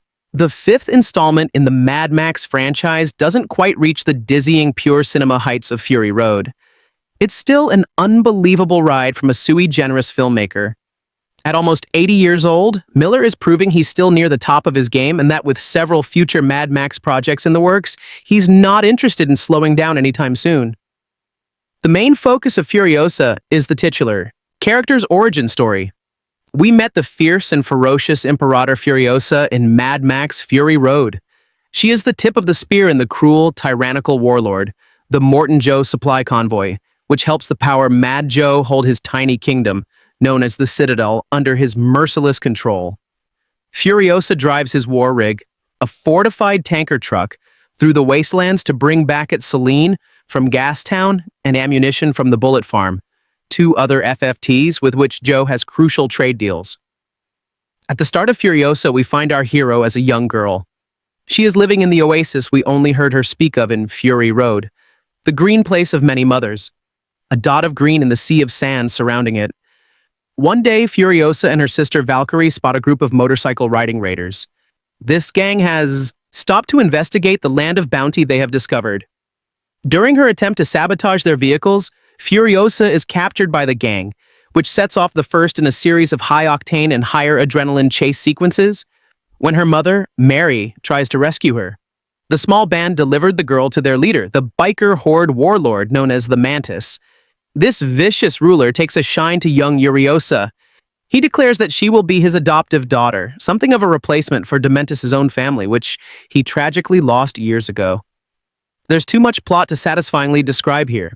We see Furiosa's transfer, from Dementis to Immortan Joe, her education in traversing the Fury Road supply run under the tutelage of Praetorian Jack, her predecessor and eventual love interest, her obsession with punishing the menus for murdering her mother and upending her life. It's a sprawling gargantuan story. A Furiosa clocks in at 2 minutes shy of 2.5 hours and meant to serve as the connective tissue for the visceral, exhilarating chase sequences for which Miller and his Mad Max sandbox are most famous. There's one personality in Furiosa that is as big and mesmerizing as any of the thrillingly executed car chases contained within it. That personality is Chris Hemsworth, a Thor himself. A as Dementus, ruler of the biker horde. With performance itself, the actor is almost unrecognizable, especially when you add in the beard, the wig, and the crank to 11 Aussie accent. In an interview, the Australian actor credited the genesis for his nasally delivery to his grandfather and a flock of seagulls. My grandfather had a very AA-going nasality. I wanted there to be something intrusive and abrupt about how the character spoke. I was in the park with my kids and heard seagulls, and I thought, they are obnoxious animals, and that spurred on the inspiration. The preposterous accent before reading the above quote, I would have told you that part of Hemsworth's inspiration might well have been Americans' ridiculous imitation of Paul Hogan's famous line delivery in Crocodile Dundee. That's not a knife. That's a knife. Signaled the way for an element of Furiosa with which I struggled during my screening. I could sense that both Hemsworth and Miller wanted laughs from this brutal buffoon. But with everything else surrounding the mantas, the attempt at comedy initially fell flat for me.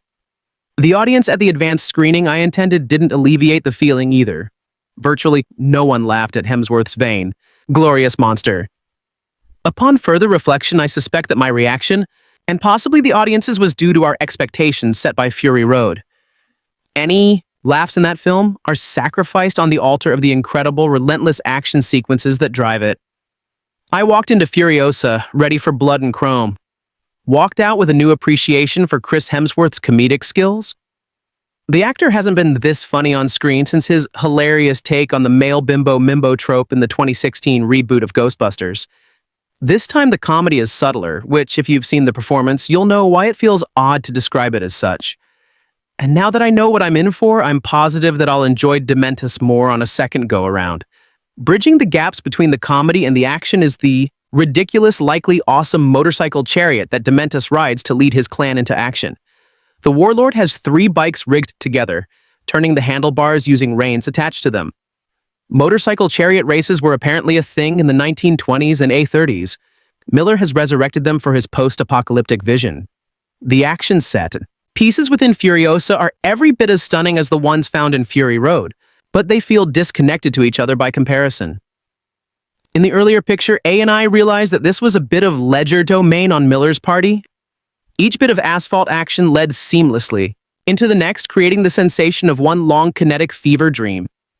This time, out, each of Miller's meticulously crafted set pieces feel much more like standalone works of art. The opening motorcycle chase to the Trojan horse attack on gas, down the spectacular assault on the bullet farm. Each one held my attention, and I was enthralled anytime the motors came roaring to life, but they don't cohere as satisfyingly as the ones in Fury Road. Anya Taylor-Joy upholds her predecessor's quiet, stoic energy. As a titular Furiosa, as originated by Charlie's the in Fury Road, the character holds her own with Max. They are 2 relentless figures who will do anything to get what they want, without Mr. Rockadansky to play off of.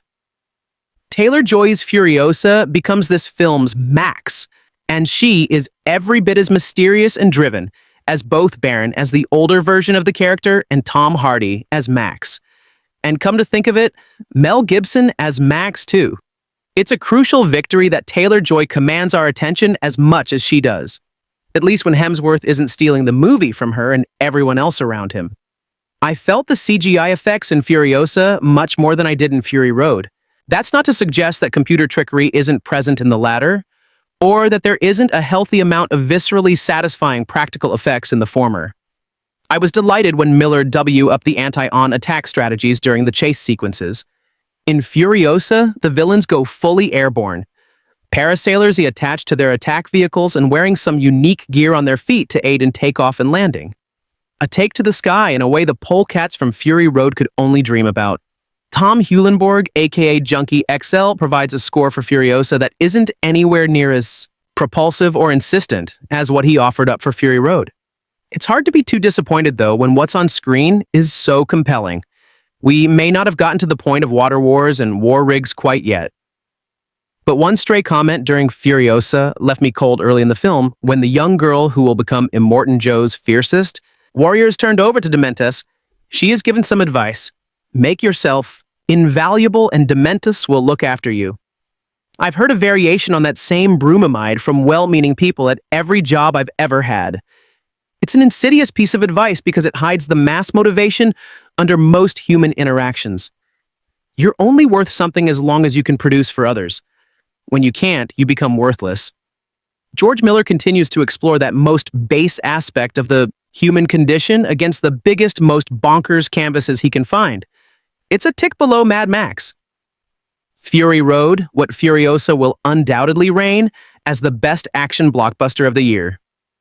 All hail Dementis. Things I forgot to mention in my review because, well, I'm the forgetful film critic. Miller makes a misstep in the final seconds of the movie, which contains a montage of scenes from Fury Road. It's continuing. The story we've just seen concluded, and it feels superfluous. As in Fury Road, each chase scene contains an overabundance of things to look at during the madness. Miller excels at filling up a frame, because it's so kinetic, and character names can be easily missed. Here's a collection of the best monikers from Furiosa. The History Man, the People Eater. That's the guy who obsessively plays with his nipples, the organic mechanic. I personally think this is how we should refer to all physicians from this point forward. Rectus, erectus, scrotus, chambucket.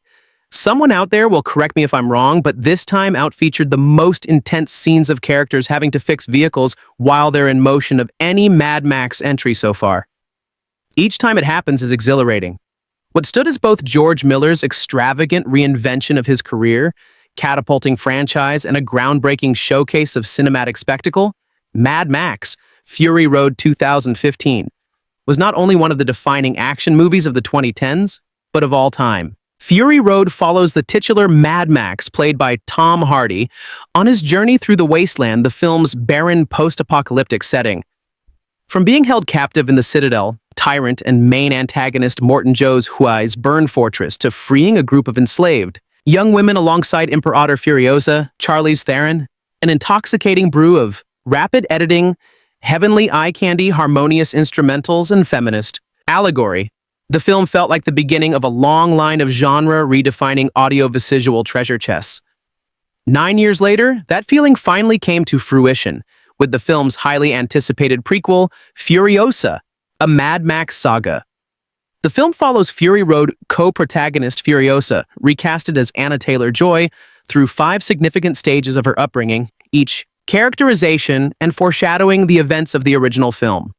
The result is a film that seeks to turn the implicit into the explicit, to fully realize Furiosa in all of her pain, glory, heroism, and perennial longing.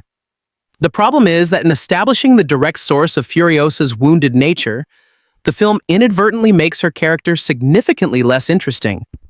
Furiosa not only molds its protagonist's ambiguous origin something that, although demystifying, I can forgive, especially considering it's the basis of almost all origin stories, but it also fails to shed enough light on the aspects of Furiosa's character that weren't already brought to life by Charlize, the spellbinding work in Fury Road.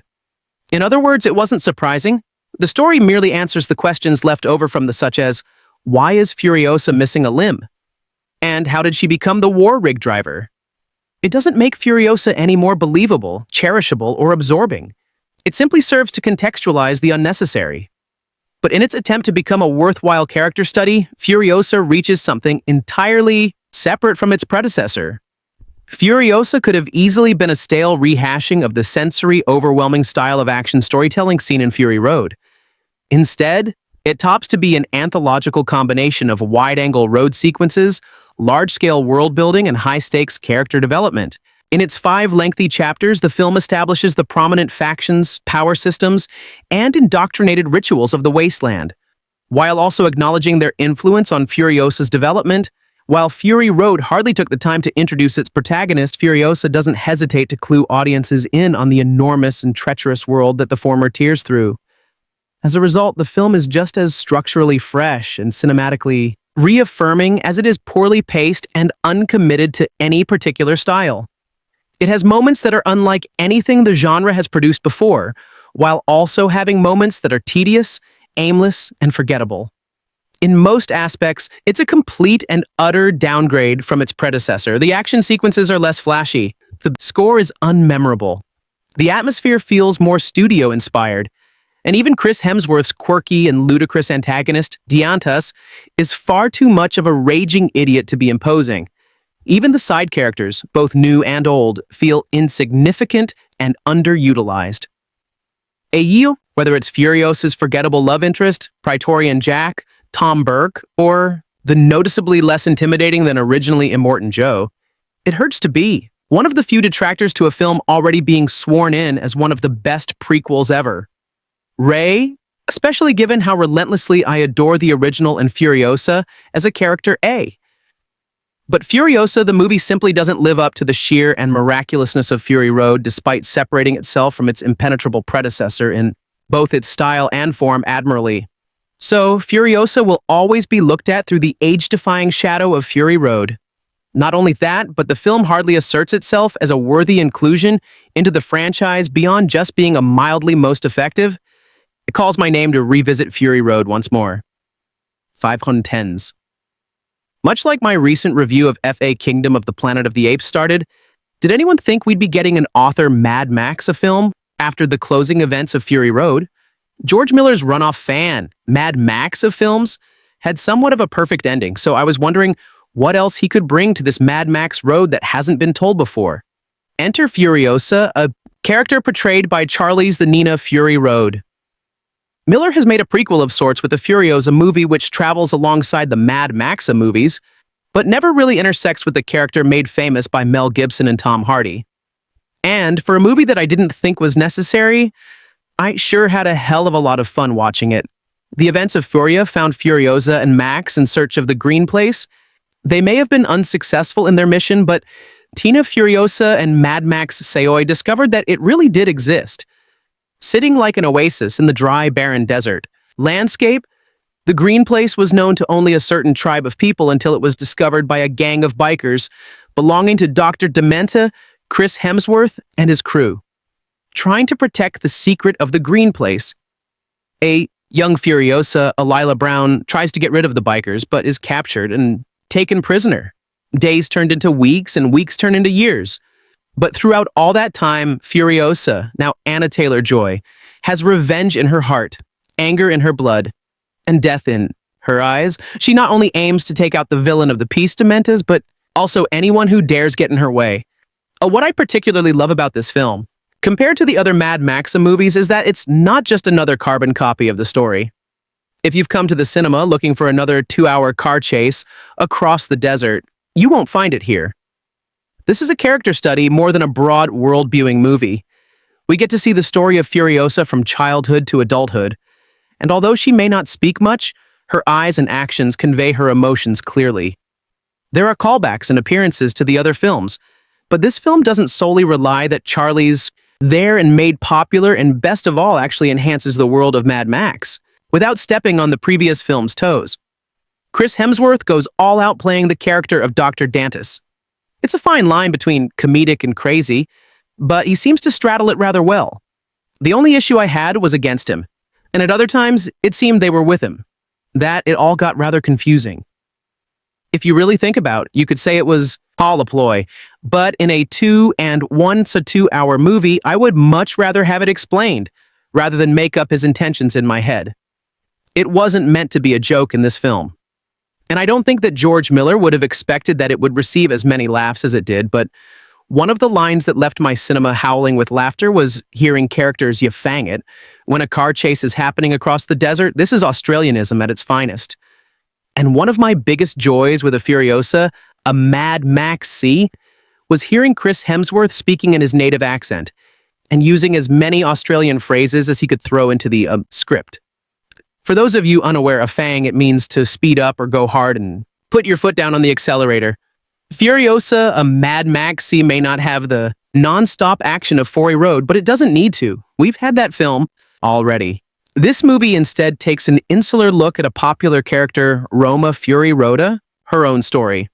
Other minor characters also get to broaden their backstories, and when the action does come, it hits hard and fast with spectacular consequences.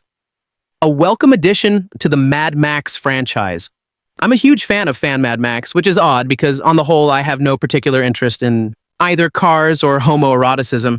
Yet there's something about George Miller's gloriously off-kilter depiction of post-apocalyptic Australia. And make no mistake, wherever it's filmed and whoever is putting up the money, it definitely still is supposed to be Australia that grabbed teenage me in 1984 when I saw what Mad Max Beyond Thunderdome on the cinema, and only grew when I caught up with a Mad Maxa and a Mad Max 2A on VHSA. Even if the former did have the appalling American redub that made Mel Gibson sound like a guy on an advert for Lee Jeans. 30 years later, and the trailer for the longest gestating a Mad Max, Fury Road blew me away. It was instantly visually recognizable as a Mad Max movie. Despite a mixture of age and anti-Semitism having required the departure of Mel Gibson, the movie did not disappoint on any level. From the beginning, there was a suggestion that Max's cohort, Tina Fury Road, Imperator Furiosa, played originally by Charles Theron, was going to have her own spin-off movie. I Remember hearing that mentioned almost as soon as Max's latest adventure was released? And yet it's taken 10 years for a Furiosa, a Mad Max, to hit the screens. Why so long? Well, as universally lauded as it was a Mad Max, Fury wrote A was it to produce, employing logistics that would have most directors crawling into a hole in the ground, but not George Miller, who insisted upon employing health and safety bothering analog techniques to put his dream on the screen. Don't take my word for it. Read Kyle Buchan's of Blood, Sweat, and Chromat, a wild and true story of Mad Max. Fury wrote A for all the gory details. So it's a fair bet that Warner Brothers wouldn't touch a new movie without reassurance that it could be done more safely. And so Furiosa, a Mad Maxa, employs a lot more digital techniques in its production and was mostly filmed in the comfortingly Australian outskirts of Sydney, instead of expensive and terrifying Namibia. But you know what? You can hardly tell unless you are really looking for it. The setting is pretty indistinguishable from a Fury Road. What George Miller very cleverly does is to use digital technology to create visuals that are plausible in a real-world setting. Instead of having people in cars fly through the air in the impossible contortion so beloved of Fast and the Furious, the best special effects are those that the audience don't know are special effects, and the Furio is full of them. Not a Mad Max. Fury Road was really a last gasp for that kind of analog filmmaking before it became too expensive to insure and support. Ultimately, someone has to put up the money for this stuff, and potentially having your lead actor crippled is really financially viable. The movie tells the story of Furiosa, now played by Anya Taylor-Joy, well, at least for half of the story. From her childhood in the A-Green Place through to her becoming the chief imperator for the warlord of the wasteland of Morton Joe. I'm not quite sure why she was given such an angry name as Furiosa when living in the peaceful oasis, but that's where she starts off. Kidnapped and offered as a gift to up-and-coming warlord Dr. Diantis, played with relish by Chris Hemsworth. As is often the case with the Mad Max of villains, Diamandis is a complex character, not merely light and shade. He not only aspires to be a feared leader, but also to be educated and intelligent, and we're never 100% sure whether his protection of young Furiosifa from molestation is caring, or because he wants to trade her off as a pure sometime, which he eventually does to a Morton Joe. Diamandis is a bit like one of those rap stars who insists upon quoting Shakespeare and listening to Tchaikovsky, determined to be seen as something more than his lowly origins. His change from a white-robed Christ figure at the beginning to the swaggeringly pretentious Dementas the Darker at the end shows him painting his own legend, desperate to appear more than just an outback thug. Like Trump, he blames others for his shortcomings. And you made me like this. I'm doing this because of you. Ultimately, for all blindly ambitious, and is already in an unassailably elevated position. It's the power struggle between these two warlords that is the background of the story, and the forge in which Furiosa is created as the character we know and love. Traded off with a Morton Joe, having watched the Mandis torture and murder her mother, young Furiosa is initially lined up as a wife for the tyrant, but she manages to slip between the cracks and disguise herself as a boy in the Citadel's motor pool. She is taken under the wing of the driver of a Morton Joe's war rig Tory and Jack Tom Burke, who fosters her desire to escape from servitude and return to the Green Place. Jack is a Max-like figure, which goes a long way to explaining why Furiosa, after initial misgivings, sides with Max in a Mad Max. Fury Rhoda, she sees something of her own mentor in this raggedy man from the wastelands. Speaking of Max, he puts in a very brief appearance in this movie played by a stand-in and seen watching from a desert rise as part of this story plays out part. As the story progresses, Diamanda's hunger for power increases, and he becomes more and more unbalanced. He overthrows Gastown, one of a Morton Joe's two most vital resources, and makes unreasonable demands from his position of power. Determined to be rid of the troublesome attender, Joe sends his forces to his other resource at a bullet farm to get the necessary armaments to oust Dementis from his position of power. But it's a trap. Dementis has already overthrown the bullet farm, and he's making moves on the Citadel at the center of a Morton Joe's power. It's all very Shakespearean with this power play, creating a tense backdrop for the story, and Furiosa is caught in the middle of it. Her mentor, lover Torian Jack, is killed by Dementas. She loses an arm and begins her final transformation into the Furiosa of Fury Road. Embarking on a Max-style vendetta against the would-be overlord, Furiosa, a Mad Max say, is presented in chapters that each present a pivotal event from the life of the title character. This might seem like an odd choice, but it prevents the story from lurching forward in this way that this kind of generational tale is wont to do. It's a particular help when the Furiosa goes from being played by 14-year-old Alyla Browne to Anya Taylor-Joy approximately halfway through the movie at almost 2 to 2 hours. It's the long guesstimate max of film to date, but it never feels as if it's ousting its welcome. And I think that the episodic nature of the story contributes to that. Having said as much, it's quite clear this is a single ongoing narrative, and it works well as both a revenge story and an explanation of Furiosa's position and intentions when we encounter her in a Fury Road. For anyone new to both films, I'd probably recommend watching a Furio before Real Fury Roa. It's by no means essential, but it would make an interesting long arc for the character. Maybe read Vertigo's Furiosa comic strip in between too if you're a completist. Anya Taylor-Joy gives an excellent measured performance as Furiosa, avoiding the easy route of playing her as a badass and giving her noticeable depth of character. Sure, it's a revenge story, but revenge and Thea Mad Maxa universe was always a wonky trail, and that distinctly Australian, not quite Hollywood feeling continues into this story. She doesn't look a lot like Charlize Theron, but who cares? If you watch movies where characters age with the insistence that they always look like the same person, you're going to be constantly disappointed, and miss the more important factors of the film like Astaria and the acting. Some critics have bemoaned the fact that Charlie's there and didn't return to the role. But come on, can you seriously see a 49-year-old actress convincingly playing a character in her late teens? Chris Hemsworth as the Mantis gets a lot of presence on the posters and in the trailers of Broken Bar because he's Chris Hemsworth. But unlike a lot of instances in which a bigger name actor plays the villain, he does not dominate the proceedings and gives only as much as he's required to give. As I alluded to, earlier Demandus is a character with many shades of gray, and he develops significantly throughout the story. As he gains more hold on power in the Wasteland, he loses more hold on his sanity, and by the end, he's staggering, around like a drunkard. Although we never see him drink, there's a strong argument that the Mantis is mentally lay, but then there's a strong argument that all those who hunger for power are mentally ill, and Hemsworth plays his uncertainties and his internal struggles with a surprising amount of depth. Hookie's Byrne, who played a Morton Joyna Fury Road, sadly passed away in 2020, but his role is flawlessly recreated by Lackey Hume, who also plays one of Dementa's men in the movie. Honestly, with the mask and the wig, if you didn't know, it wasn't the same actor. You'd probably never even notice. The dedication to making this movie look like Kia Fury Roda is incredible, and the tiny details make all the difference. The war rig spanky and new in this movie could easily be the same vehicle from Mal Fury Road patched up and salvaged.